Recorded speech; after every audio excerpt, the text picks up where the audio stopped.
All right, we will get started with our next topic here with Donna Wamsley, our Director of Research and Analytics. Obviously, we've just learned about custom emulsions with functional ingredients, but how does that impact flavors? What flavor trends do we consider to, in addition to functional ingredients? Donna is the expert on that. She's a flavorist at her final stage of certification, which is a very competitive status that few have achieved. And since joining our team in March, right when COVID started, her team has improved upon a number of our product offerings, including the product announcement that we're making tomorrow. But my favorite thing about Donna is when you approach her and you say, I want my product to taste like this, and you give her an example, she'll taste it and then she'll go, I can make it taste better than that.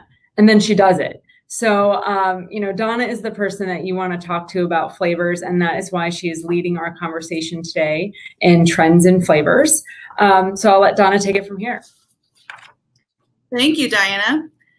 So today I'm here to discuss current flavor trends, from tried and true to the upcoming. So who drives flavors and who drives the trends? Is it the flavors that creates the flavors? Is it the executives at the CPG companies? It's actually the consumers. Consumers, their preferences and their behaviors is what drives the flavor industry. Now, what's on the shelves today? The tried and true, the berries, the citrus, the apple, the mint flavors. Those are very popular flavors. Fun fact, strawberry has been the #1 flavor in the last decade in the confectionery industry. So with that being said, consumers, what that tells us is consumers like to see similarities and they gravitate towards products that they know of. Now, consumers want to try new things, which then comes into our next category, what we see on the shelves. It's flavor combinations, melding 2+ flavors together. So classic flavor, strawberry lemonade. Now, a spin-off of that is raspberry lemonade. Raspberry lemonade is very popular too. But consumers know that it's familiar and will gravitate towards that. Botanical flavors, pairing herbs and spices with other flavors. Strawberry thyme lemonade, that is very popular. Now, trending and on the rise is fermented products, kombuchas. Taking products in the beverage industry and translating those flavors into confections, or vice versa, confectionery products into beverages is very popular.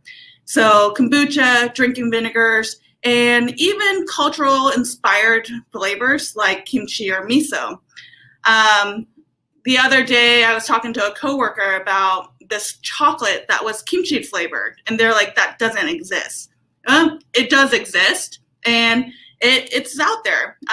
People are gravitating to what they're familiar of, and if that's towards what culture they're from, that's what they're gravitating towards. So remember that the big thing is consumers drive the flavor industry, and they will gravitate towards what they know. Now, big flavor trends moving forward is, for the last year, I've seen these 4 categories being as a trend, and they are #1, functional. Foods that taste delicious, or flavors that taste delicious, but still have a benefit to them. #2, indulgent, dessert-inspired flavors. The foods that you have when no one else is around and you're sitting on the couch and you just want to watch Netflix, like that birthday cake cheesecake that you want to eat, those are the types of flavors that they're looking for. Mocktails or cocktails. The Moscow mules, ginger and lime. The cosmopolitans, the cranberry, orange, lime. Those are the flavors that are kind of inspired from cocktails. Now, moving forward too, flavor combinations. We've seen 2+ more flavors as a combo. Now, what holds us back from 3+ more or 4+ more?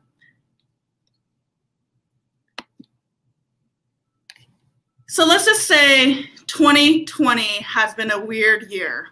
And it will go down in history where it's the year that we have quarantined and we are all cautious about what our lifestyle is. So with that being said, a lot of consumers are seeking out flavors that fit into a healthy lifestyle, that will be nostalgic to their travels or their childhood, the happy memories from when they weren't quarantining and social distancing from their friends and family. Also, being at home and quarantining leads to experimenting with new flavors. Having those Zoom calls or the social gatherings and having that cocktail with your friends. So the other night, I actually had a Zoom call with my friend, and she was just playing around, and she made a cocktail that was bourbon, ginger, lime, and she spritzed a little bit of rose water into it, and it sounded weird, and you wouldn't think that would be good, but it actually tastes pretty good. She ended up sending me a little kit. So this new way of experimenting with flavors and how consumers are playing around with flavors and drinking, and it just all leads to inspiration to what products they want to see later on. So with the 4 categories I've mentioned, all of them are increasing, but some are increasing more than others. Now, let's do more of a deep dive on the functional category.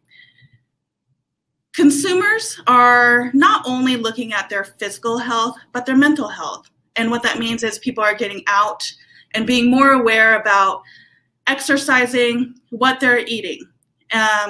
When they think about health, they're thinking about, how can I relax? How can I release some stress? How can I boost my immunity? And then with that being said, they're looking towards more fresh produce, supplements, and products that have functional ingredients.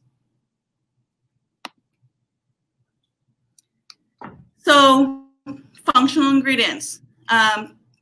People are looking at adaptogens, adding probiotics.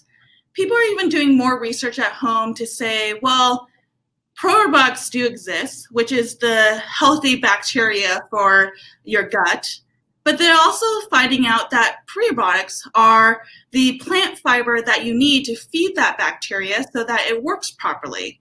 So people are now saying, okay, well, this is going to boost my immunity. I can't just take probiotics. I need to have prebiotics, have more fresh produce, have more plant fiber into my flavors or my foods. Botanical flavors. Prime example is having a functional purpose for botanicals. Prime example would be mint. Mint is very good for inflammation and gut health. Now, along with this, people can add all this vitamins and supplements to their flavors, but ultimately they want to have it in one SKU, one flavor, and deliver it all. With that being said, too, a large trend is people looking into CBD. I think in 2020, CBD has been the ingredient that has been most looked at and most people are trying. People who haven't tried CBD before is now trying it in 2020 because there's a lot of functional properties in CBD. Immunity boosting trends would be vitamin C, vitamin B, ginger, turmeric, ashwagandha. People are now thinking, okay, well, with this pandemic going on, how do I increase my immunity? By adding all these vitamins and supplements, that's going to help me. So I subscribe to a vitamin, and I get my vitamins for the first time this year and for many years. And for the first time this year, I got a notification that they couldn't fulfill my order because they're 200% overbooked, which that's very much apparent to people saying, I want to do what's best for me and how I can stay healthy. All of those behaviors translates into flavor profiles and how products are developed. Now, what's up and coming? Like I said before, you know, consumers like to stay true to what they believe in and what they're familiar with, but that doesn't mean that they don't want to see anything different. So in the berry category, marionberry, huckleberry, even blackberry, something that's different, but still in the berry category, something that they know that is familiar. Citrus, blood orange, yuzu, jackfruit is very popular, and cocktail, the rosewater and bourbon.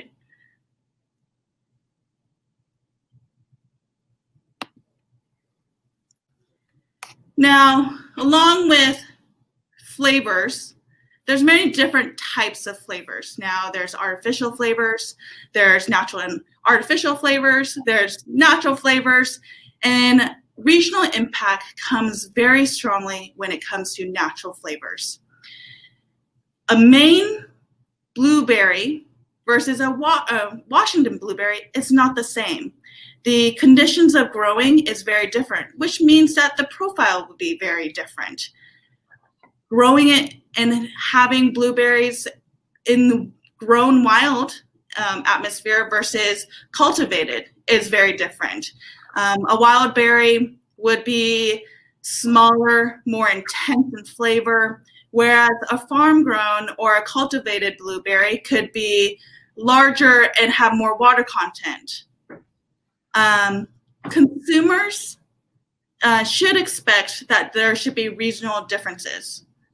Now, along with regional differences comes with how products are harvested, the climate, the soil type, all of those differ.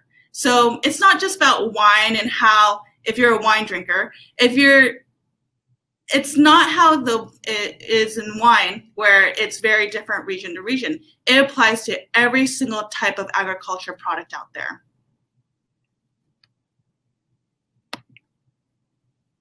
Now, how does this all tie into cannabinoids? Is consumers are leaning more towards broad spectrum, getting the entourage effect, and pairing up the right flavor so that you get a right balance between the terpene profile, the cannabis profile, that comes into play highly on picking your flavors for your cannabis products.